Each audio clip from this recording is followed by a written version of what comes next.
Баршаңызға сәлем, құрметті тыңдармандар. Бүгінгі видеода бүйректі қалай тез арада емдеуге болатыны жөнінде айтатын боламын. Видеоны соңына дейін қарап, қызықты ақпараттарды жіберіп алмаңыздар. Бүйректі қалай емдеген дұрыс? Бүйрек ауруының барлық түрлерінде қандай әрекеттер жасау керектігін барлық адам бұл сұрақтардың жауабын білгісі келеді. Бүйректің басты қызметі біздің ағзамыздағы сұйықтықты дұрыс айналдыру. Ал ағзадағы сұйықтыққа сілекей, зәр, жұлын сұйықтығы, қан плазмасы, тер, ұрық сұйықтығы жатады. Бүйрек қызметін дұрыс жүргізсе, адам ұзақ өмір сүруінің кепілі. Менің каналыма көп адамдар бүйрек ауруына байланысты ізденіп кіретінін байқадым. Дегенмен де олар біздің сүзгіміздің бұрынғыша ақаусыз жұмыс істеуі үшін қалай күтіну керектігін біле бермейді. Құрметті тыңдармандар, маған қолдау білдіріп, тіркеліп, подписаться кнопкасын басып, лайк басып, комментарий жазып кетулеріңізді сұраймын. Сіздердің аз ғана әрекеттеріңіз жаңа пайдалы видеоларды шығаруға шабыттандырады. Мына кеңестер бүйрек ауруының кез келген түрінде қандай әрекеттер жасау керектігі жөнінде сізге пайдасын тигізетіні сөзсіз. Бүйректі қалай емдейміз? Ең алдымен жайсыз көңіл күйден аулақ болыңыз. Адамның бүйрегі жайсыз көңіл күйге тым сезімтал болып келеді. Мысалы, қорқыныш, үрей, бүйректің қызметін бұзатын бірден-бір себеп. Қатты қорыққан адамның бүйрегі бірден төмен түсіп, дәрдің еріксіз шығуына себеп болады. Көзге салмақ салып, көптеген адамдардың жұмысы компьютермен тығыз байланысты. Таңертеңнен кешке дейін компьютер мониторына телміріп отыру көзге аса ауыр күш түсіреді. Бұл ағзадағы жағымды энергияны жоятындықтан, бұл да бүйрекке кері әсерін тигізеді. Бір орында отырып жұмыс істейтін қызметкерлер мен көп қимылдамайтын адамдар, бұл адамдарда қан айналымының бұзылуына, зәр жолдарының жұмысының тежелуіне әкеліп соқтырады. Осы жай бүйрекпен бірге ағзалардың барлық мүшелерінің бұзылуына келеді. Ақуыз бен тұз жасырын емес, біз тамақтану тәртібіне соншалықты көңіл бөле бермейміз. Тұздалған, ащы, қуырылған және қышқыл тағамдардың зиян екенін біле білсек те, олардан бас тарта алмаймыз. Бүйректің басты жауы тұзды және құрамындағы ақуызы көп тағамдар. Сондықтан да дастархан мәзірінен тұздалған тағамдарды алып тастаңыз, немесе тез арада мөлшерін азайтыңыз. Бүйрегіңізді жылы ұстаңыз. Бүйрек жылуды жақсы көреді. Қыстың күнінде аяғыңыз құрғақ болуын қамтамасыз етіңіз. Таза ауада серуендеңіз. Таза ауада демалып, дұрыс демалыңыз. Егер бүйрек қарапайым оттегіні дұрыс қабылдамаса, оны қалай емдейсіз? Үшін жаяу серуендеудің пайдасы зор. Бұл ағзаға физикалық күш салмақ түсіреді. Артық салмақты тастап, ағзадағы қажетті оттегін қабылдайсыз. Дәрілік шөптерден демделген шай ішіңіз. Біздің күнделікті қабылдап жүрген ауамыз да, ішіп жүрген асымыз да түрлі химикаттармен ластанғанын білеміз.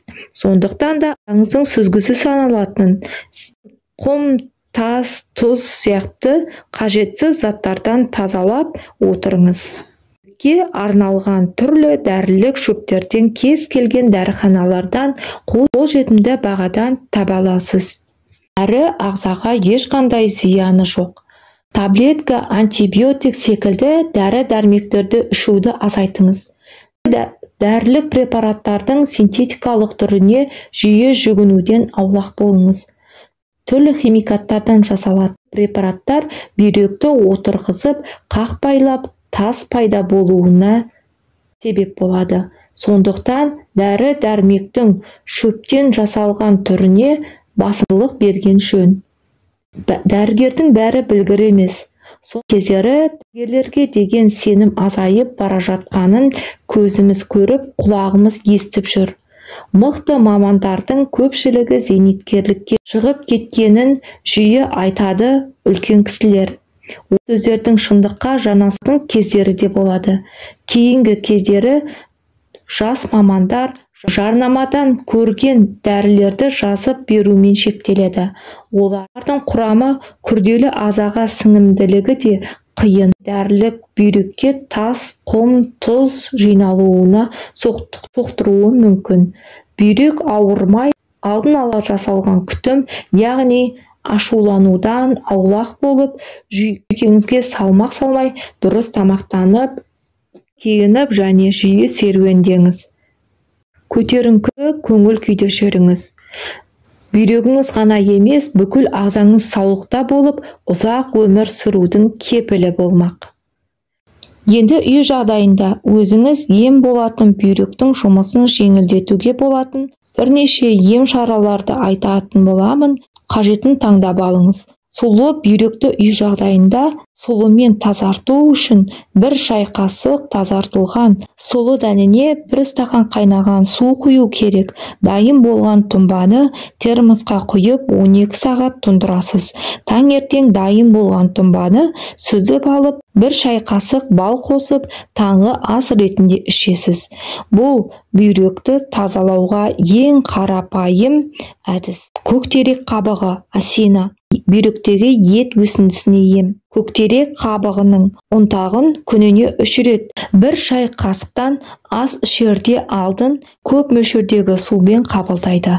Емнің уақыты 2 аптадан соң 1 апта демалып, емді қайта бастайсыз. Көктерек қабығының ұнтағы дәріханалардан сұрап білсеңіз болады. Анар жемісінің шырыны да бүйрекке ем. Күніне 200-250 мл анар шырынын таңертең және кешкі тамақтан кейін ішетін болсаңыз, бүйрек ауруы сізден аулақ жүретін болады. Түйе жапырақ халық емінде бүйрек жеткіліксіздігіне де ем болатын түйе жапырақ луковица тұнбасымен емдеуге кеңес беремін. Оны дайындау үшін 1 ас қасық ұсақталған түйе жапыраққа 1 ас қасық 1 стақан қайнаған су құйып, түнімен тұндырып қойып, таңертең сүзіп алып, аз-аздан ішесіз. 1 айға дейін қабылдасаңыз болады.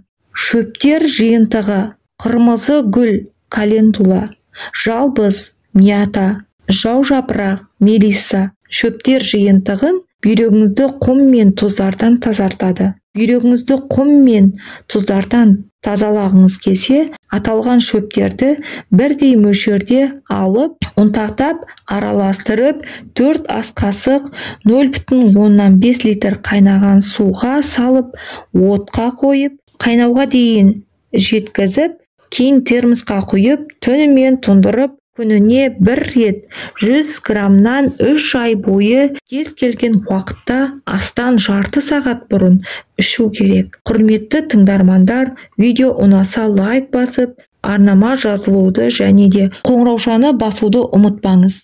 Видеоны туыстарыңызға және достарыңызға жіберіп, олардың да дені сау болып, өз септігіңізді тигізіңіз. Ауырмаңыздар, ем болсын.